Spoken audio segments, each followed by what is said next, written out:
불순종한 자의 결말, 불순종한 자의 결말이라는 제목으로 말씀 나눕니다. 드디어 마지막 장 52장입니다. 그동안 예레미야서를 볼 때 열방들에 대한 심판 메시지가 쭉 이어져 왔습니다. 마지막 51장에 바벨론에 대한 심판이 있었고, 이제 예레미야의 마지막 장으로 남유다의 멸망의 장면을 제시하고 있습니다. 오늘 읽어보신 이 본문은 사실 우리 이미 봤던 열왕기하에 또 예레미야에 있었던 내용들입니다. 잠깐 한번 열왕기하 24장 18절을 가볼까요? 열왕기하 앞에 있는데 24장 18절을 읽으시죠.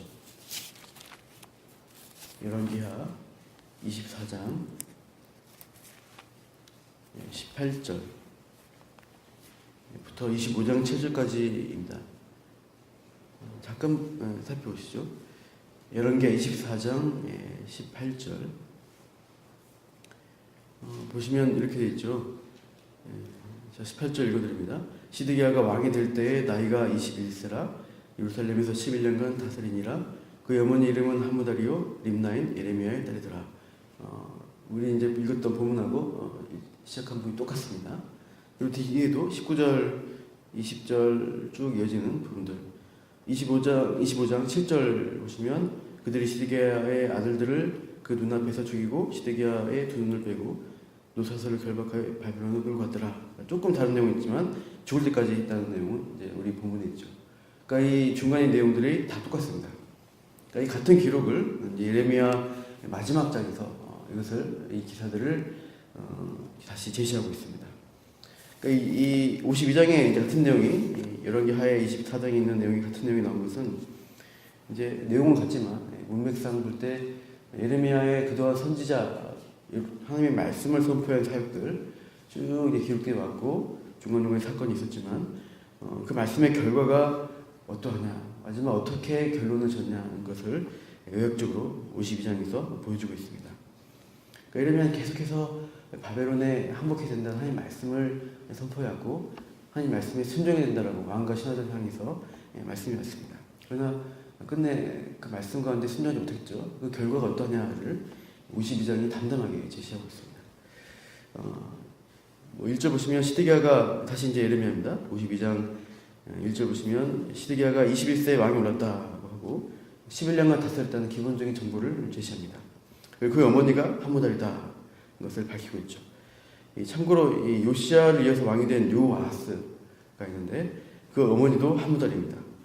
3개월밖에 왕이 있지 못하고 애굽의 바로누에게 잡혀가서 돌아오지 못했다가 결국 애굽에서 포로로 죽은 비운의 왕인데 같은 어머니의 아들인 시드기야도 이제 바벨론으로 잡혀가서 감옥에서 죽는 비참한 결과를 맞이합니다. 시드기야가 그렇게 되는 과정을 담담하게 서술하는데요. 3절 끝부분 보시면 이렇게 되죠. 시드기야가 바벨론 왕을 배반합니다. 그 결과로 4절에 시드기야 왕 9년 10월 10일 열째 달 10일에 바벨론 왕이 예루살렘을 포위합니다. 5절 보니까 11년까지 되었고 6절에 그 해 4월까지 포위되니까 총 1년 6개월 정도 포위됩니다. 그 정도 되니까 이제 예루살렘 성중에 양식이 다 떨어진 것이죠. 더 이상 버틸 수 없게 되죠. 7절 보시면 성벽이 파괴됩니다. 더 이상 방어할 수 없게 되자 예루살렘 성에 있던 모든 군사가 도망을 칩니다. 왕이 동산 견문길로 도망했다고 되어 있죠. 이제 이 위치를 보면은 이 두 성벽 사이 이 견문길이 그 예루살렘 성벽의 남동쪽에 있는 문입니다. 그래서 이 바벨론 군대는 주로 북쪽을 주로 집중해서 공격했는데 그나마 이 남쪽 문을 통해서 도주하면은 그 동쪽 아라비아 쪽으로 도망가면은 바벨론 군대를 따돌릴 수 있겠다라는 계산한 것 같아요. 그러나 시드기야의 인간적인 술수는 거기까지였습니다. 이 포위망을 빠져나온 데는 성공했지만 8절 보시면 이 갈대 군대의 추격을 피하지 못합니다. 여리고 평지에서 따라잡히게 되죠. 그래서 왕을 호위하던 그 군대는 왕을 버리고 흩어져 버립니다. 9절 보시면 그들이 왕을 사로잡아 어떻게 해요? 그를 하맛 땅 리블라에 있는 바벨론 왕에게로 끌고 갑니다. 그래서 이제 느고네스 왕이 시드기야를 반역한 제목을 들어서 신문을 하게 되죠. 그리고 10절 보시면 바벨론 왕이 시드기야의 아들들을 먼저 그의 눈앞에서 죽입니다. 그리고 이곳에서 또 결사항전을 주장했던 유다의 많은 고관도 있었죠. 그들을 다 죽입니다. 마지막 11절 읽어볼까요? 시작. 시드기야의 두 눈을 빼고 노사슬로 그를 결박하여 바벨론 왕이 그를 바벨론으로 끌고 가서 그가 죽는 날까지 북에 가두었더라.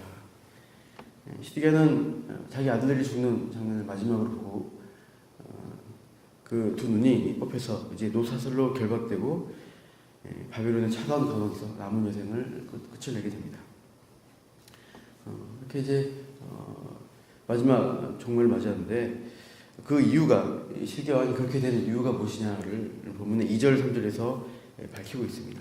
그가 정치적인 어떤 여러 가지 술수와 어떤 생각들, 애굽의 동맹을 얻고 이런 것들 많이 계획했죠. 그러나 그 정치적 방법 가운데 가장 큰 문제는 뭐였냐? 2절 같이 읽어볼까요? 52장 2절입니다. 시작. 그가 요야김의 모든 행위를 본받아 여호와 보시기에 악을 행한지라.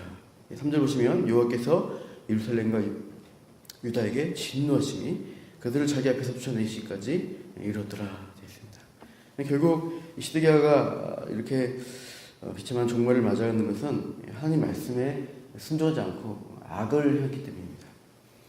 그러니까 계속 이 시드기야 곁에는 예레미야라는 선지자가 중흥스럽게 하나님 말씀을 전했고 돌아오면 산다라고 알려줬습니다. 그러나 끝까지 참 눈치를 봤죠.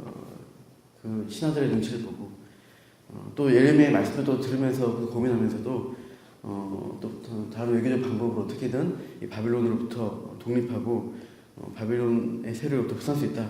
여러 가지 방법들을 가지고 있지만 근본적으로는 하나님 말씀에 불순종한 그 죄 때문에 그가 비참하게 죽게 되었습니다. 물론 우리가 또 하루를 살아가실 때 이 역사적 교훈을 보면서 하나님 말씀에 마지막까지 불순종하게 되면 결국 비참한 끝이라는 것을, 결말이라는 것을 우리가 기억해야 할 것입니다. 우리가 순간순간 우리 마음 가운데 죄성으로 인해서 인간적인 방법을 쓰고 내가 어떻게 살 길을 쳐다보는 가운데 있지만 순간순간 또 우리가 아침 이 새벽에 또 말씀과 동행했던 것, 하나님 말씀을 기억하시면서 순종이 살 길이라는 것을 기억하시며 우리가 순간순간에 하나님이 인도받는 그러한 복받는 백성으로 오늘도 살아가시기를 축원합니다. 기도하겠습니다.